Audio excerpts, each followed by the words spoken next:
Not all animation is innocent. In the 2000s, a wave of animated films dared to break taboos, tackling war, religion, sex, and government corruption. The result? Censorship, bans, and international outrage. These aren't your childhood cartoons. These are 12 shocking animated movies that were silenced for going too far. 1. Persepolis, 2007. Persepolis wasn't just a coming-of-age story. It was a political powder keg in black and white. Based on Marjane Satrapi's autobiographical graphic novel, this French-Iranian animated film stunned global audiences with its raw, defiant critique of Iran's religious regime. But that same honesty got it banned in its country of origin. The film follows young Marjane as she navigates the violent aftermath of the 1979 Islamic Revolution. She's rebellious, outspoken, and unwilling to conform, traits that make her dangerous in a theocracy. The film portrays scenes of brutal executions, forced veiling, and systemic oppression, all filtered through a haunting child's eye view. It wasn't just animation, it was protest in motion. When it premiered at Cannes, Persepolis received a standing ovation. But back in Iran, authorities quickly moved to ban it. They called it anti-Islamic, unpatriotic, and a Western attack on Iranian values. In Lebanon, protests erupted after a Beirut film festival screened it, prompting a brief ban that was only lifted after public outrage. What made it even more controversial? Its style. The stark monochromatic animation stripped the violence of spectacle and made it feel deeply personal. It wasn't glorified, it was felt. Even in Western countries, the film sparked debates. In the US, some school districts banned the graphic novel from classrooms due to its content involving torture and rebellion. Others labeled it too political for young audiences. Yet, despite the pushback, or perhaps because of it, Persepolis became an international phenomenon. It showed that animation could carry the same weight as any war film or political drama. It didn't need explosions to make noise. It had truth, and that was louder than anything. For a regime that thrives on silence, Persepolis was a scream. 2. Waltz with Bashir, 2008. Waltz with Bashir isn't your typical war movie, because it dares to tell the story that most governments want erased. Directed by Ari Folman, this animated Israeli documentary chronicles the director's own fragmented memories as a soldier during the 1982 Lebanon War. But when it touched on the horrifying Sabra and Shatila massacre, the censorship machine kicked into high gear. The film begins with surreal dream sequences, packs of dogs chasing soldiers, memory blackouts, animated hallucinations. But all of it builds to a singular truth: the complicity of Israeli forces in enabling a massacre carried out by Lebanese Christian militias. It's not just anti-war, it's self-indictment on a national scale. In Israel, the film was praised and even submitted for the Oscars. But in Arab countries like Lebanon and Iran, it was banned outright. It wasn't just because it came from an Israeli filmmaker, though that played a role. It was the film's unflinching portrayal of Arab victims, something that disrupted nationalist propaganda on both sides. Waltz with Bashir was controversial, not only for its subject matter, but for how it was presented. Using haunting, dreamlike animation, it blurred the line between trauma and memory, and it ended with a gut punch. Real footage of the corpses from the massacre, cutting from animation to reality like a slap in the face. In some Western countries, critics argued that Folman focused too much on Israeli guilt rather than Palestinian suffering. But the film's censorship in the Middle East told a bigger story, one of political fear, historical denial, and the dangerous power of memory when it refuses to be buried. Third Princess, 2006. This Danish animated film shocked even seasoned film festival audiences. Princess tells the story of a missionary turned avenger who tries to rescue his niece from the adult film industry after her mother, his sister, a famous porn star, dies of a drug overdose. It's violent, nihilistic, and deeply unsettling. And that's exactly why it got censored. The film mixes traditional animation with live-action sequences and graphic imagery. It's not just the violence that made censors recoil, it's the rage. The main character goes on a brutal rampage, murdering porn producers and drug dealers with the cold calculation of a man who believes he's doing God's work. And yet, there's no redemption here, just trauma painted in violent brushstrokes. In Denmark, Princess was debated in Parliament. The film's financing from the Danish Film Institute triggered public outrage. Many accused the government of funding animated child abuse and religious blasphemy. The film was slapped with an 18+ rating and banned from mainstream Danish cinemas. Internationally, things got worse.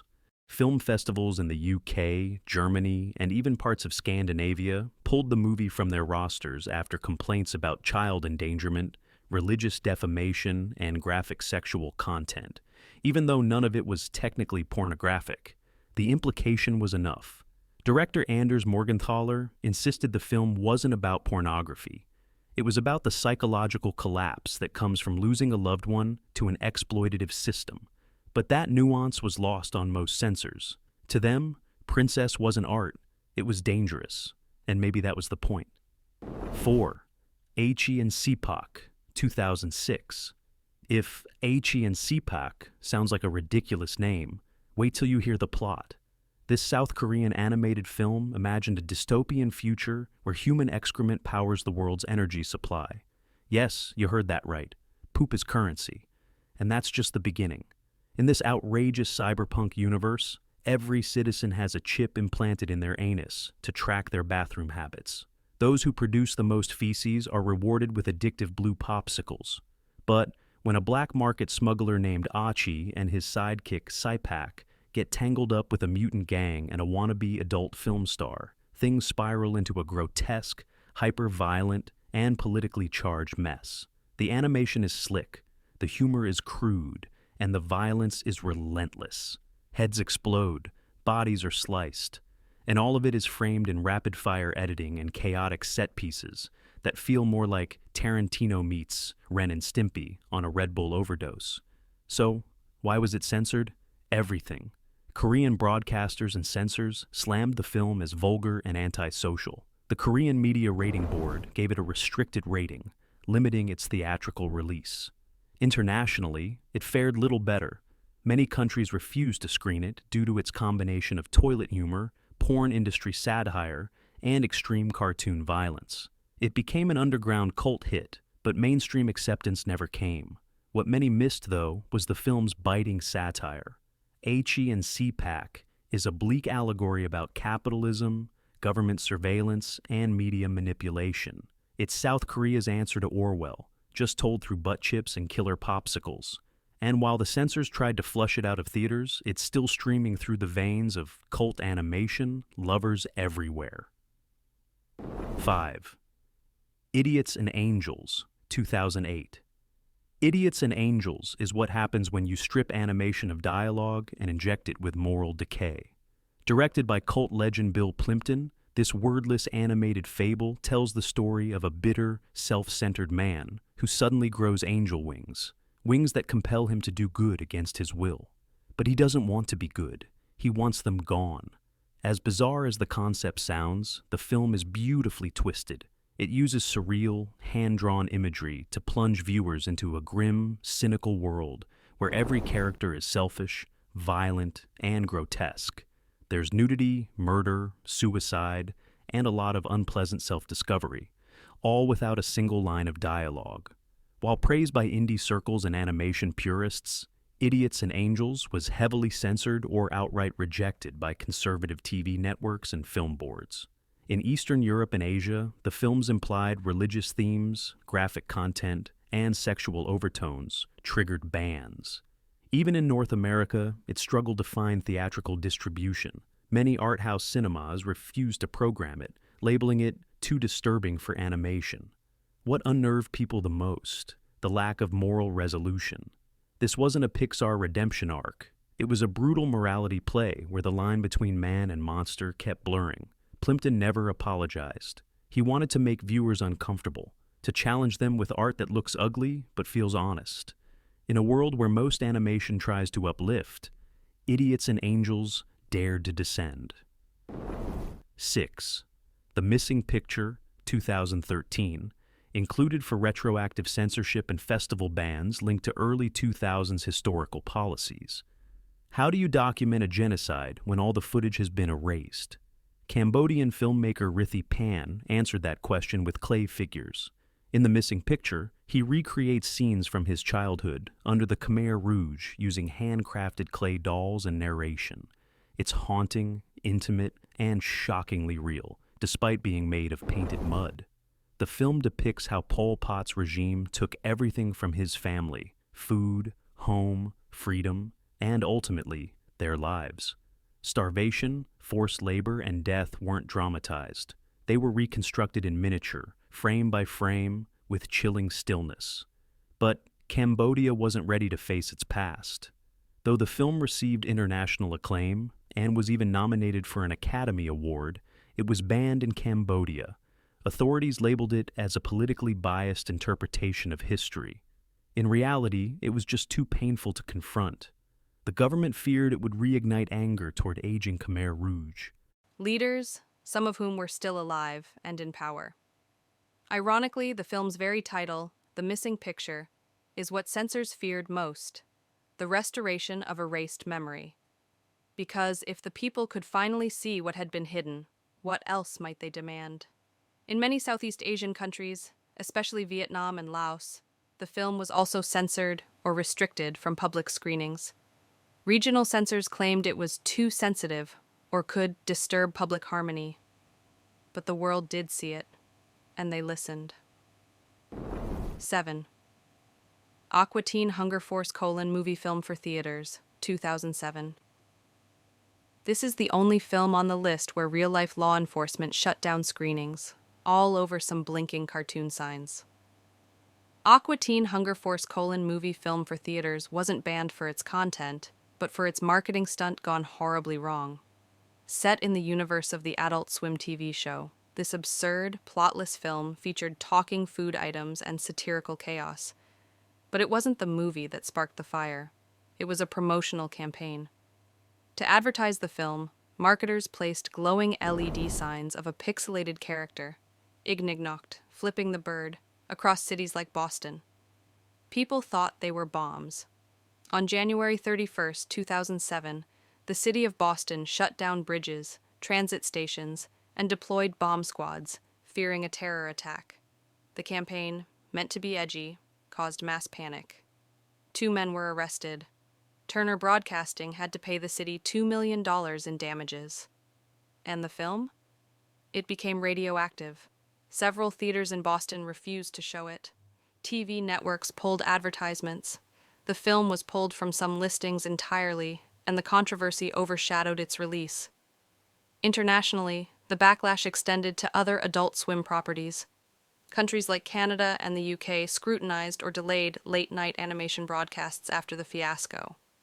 What started as an edgy cartoon ended as a case study in marketing disasters, and one of the rare moments when cartoon censorship came via police barricades, not film boards. Sausage Party, 2016.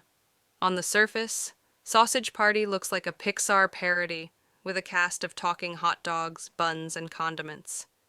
But that illusion is shattered within the first 5 minutes. What follows is a relentlessly obscene, hypersexual, blasphemous roller coaster that left audiences stunned and censors scrambling. Created by Seth Rogen and Evan Goldberg, the film tackles religion, sexuality, politics, and death, all through grocery store items, learning the brutal truth about what happens when they're purchased. Spoiler: they're eaten alive, dismembered, or worse. The film was banned in several Middle Eastern countries, including Saudi Arabia, Kuwait, and the United Arab Emirates, for its irreverent portrayal of religious beliefs and sexually explicit scenes. In Indonesia, the film never received a rating, effectively banning it from theaters. Even in countries where it was released, such as India, Sausage Party was heavily edited, removing much of the sexually suggestive content and religious commentary. A particularly controversial scene, a literal food orgy between anthropomorphic groceries, was one of the most censored sequences globally. The film's mocking of monotheistic religion, with characters like a Jewish bagel and a Muslim lavash arguing over shelf space, also triggered backlash. In Russia, religious groups protested the film's release, calling it propaganda of debauchery. And in the US, it sparked debate over whether adult animation had finally gone too far. Ironically, the film's animation team later alleged that many of them were overworked and undercredited, leading to a second controversy about labor exploitation in the animation industry. Sausage Party may have been a comedy, but its aftermath exposed deep divides in how different cultures, and even the animation world itself, approach satire, sex, and censorship. 10. The Simpsons Movie, 2007. It was one of the most anticipated animated films of the decade, but The Simpsons Movie wasn't welcomed everywhere, not with open arms at least. While the film became a global box office hit, its content sparked bans, edits, and outright outrage in multiple countries. What caused the uproar? Surprisingly, it wasn't just the crude humor. It was Bart's full frontal nudity, mockery of government, and references to pollution, religion, and apocalypse. A 10-year-old mooning the camera is one thing, but Bart skateboarding naked through Springfield, with only a bush covering him until, bam, a full exposure shot, that pushed the boundaries of acceptability in many places. The film was banned in Burma due to a law forbidding the use of yellow in television and film for political or cultural satire. It was pulled from some theaters in Venezuela and Iran for its perceived anti-authoritarian messages, and edited in China to remove references that could be interpreted as criticizing environmental degradation or corruption. In the Middle East, censors cut several jokes mocking religion and altered Homer's blasphemous rants. In several conservative states in the U.S., parents' groups demanded local theaters ban the film or restrict access to minors. Despite the pushback, The Simpsons Movie proved what the TV show had always done. Animation could be weaponized to criticize society, and when it did, people listened. 11. Team America, World Police, 2004. If there was ever an animated film designed to offend absolutely everyone, Team America, World Police was it. Created by South Park's Trey Parker and Matt Stone, this all-puppet satire targeted Hollywood elites, global politics, terrorism, North Korea, and political correctness, all with explosive vulgarity. The film used puppetry, a medium associated with innocence, to deliver jaw-dropping profanity, graphic puppet sex, and unapologetically offensive jokes. It mocked both liberals and conservatives, with characters like Michael Moore blowing himself up, and a literal song titled America for Yeah. In the U.S., the MPAA originally gave the film an NC-17 rating, solely for the puppet sex scene. The filmmakers had to re-edit the sequence 9 times to finally secure an R rating. Internationally, the film faced much harsher treatment. North Korea banned the film entirely, and Kim Jong-il, depicted as a lonely, homicidal villain, was reportedly furious. South Korea also censored the film, fearing diplomatic fallout. In Germany and France, protests erupted over the portrayal of their countries and political leaders. In Egypt and several Arab nations, it was pulled from distribution due to racial and religious stereotypes. But perhaps the most shocking element? Despite the outrage, Team America became a rallying cry for freedom of expression. Even when censors fought back, the film kept coming, proving that animation, when unchained, could hit harder than any live-action satire ever could. 12. Fritz the Cat, 2001, Japanese re-release, originally 1972. When Fritz the Cat first premiered in 1972, it shattered expectations and censorship boards. It was the first ever animated film to receive an X rating in the United States, thanks to its explicit depictions of sex, drugs, and racial satire. But while the 1970s were already a battleground for censors, few anticipated that Fritz would find itself banned again, decades later. In the early 2000s, Japan attempted to re-release Fritz the Cat as part of a retro animation showcase. But even in a country that embraced edgy anime, Fritz crossed the line. Japanese censors shut down theatrical runs and home video sales, citing the film's extreme racial caricatures, political mockery, and sexual content as incompatible with broadcasting standards, even under adult-only categories. The irony? Japan had long embraced controversial adult animation. Uratsukidoji, Perfect Blue, and others had been released uncensored, but Fritz the Cat touched a third rail. Racial satire involving American civil rights struggles, Black Panther parodies, and police brutality. It wasn't just seen as foreign commentary on topics Japan's audiences were unfamiliar with. Meanwhile, in countries like South Korea and Singapore, imported DVDs of Fritz were seized at customs. The film's anti-establishment tone, combined with its irreverent treatment of sex and race, earned it renewed scrutiny decades after its debut. What made the 2000s revival of Fritz so controversial wasn't just its content. It was the fact that its satire hadn't aged into harmless nostalgia. It still stung, it still offended, and it still pushed back against conformity. That's the curse and power of raw, unapologetic animation. Sometimes, even time can't soften its edges. 13th Renaissance, 2006. Few films match the visual ambition of Renaissance, a 2006 French sci-fi noir thriller directed by Christian Volkmann. Rendered entirely in black and white motions capture animation, it felt like a fusion of Sin City, Blade Runner, and Ghost in the Shell. But behind its stylistic brilliance was a tale that governments, and even some distributors, wanted to avoid. Set in a dystopian 2054 Paris, the story follows a detective investigating a biotech megacorp accused of kidnapping a brilliant young scientist. The deeper he digs, the more he uncovers a horrifying truth about genetic manipulation, corporate eugenics, and human experimentation. Despite being a European production, Renaissance faced resistance in Germany, the UK, and parts of the Middle East, where film boards hesitated to screen it in full. Some cited the philosophical pessimism and graphic interrogation scenes, while others took issue with the anti-corporate message that hit a little too close to home during an era of biotech scandals and pharmaceutical lawsuits. In China, the film was quietly removed from several film festivals, reportedly due to its depiction of surveillance technology and authoritarian corporate control. Though not officially banned, it was effectively scrubbed from public exhibition. What made Renaissance so dangerous wasn't profanity or nudity. It was its theme, a future where human lives are mere commodities, and science is hijacked by unchecked greed. In a decade when real-life fears about genetic engineering, surveillance, and transhumanism were on the rise, this animated film voiced anxieties governments weren't ready to amplify. It was stunning to look at, but terrifying to think about. That's why Renaissance didn't just face silence. It faced suppression. What you've just seen proves one thing. Animation isn't just for laughs. It can challenge regimes, question history, and expose truth so raw that even governments tremble. These 12 films weren't just censored because they were shocking. They were censored because they told the truth.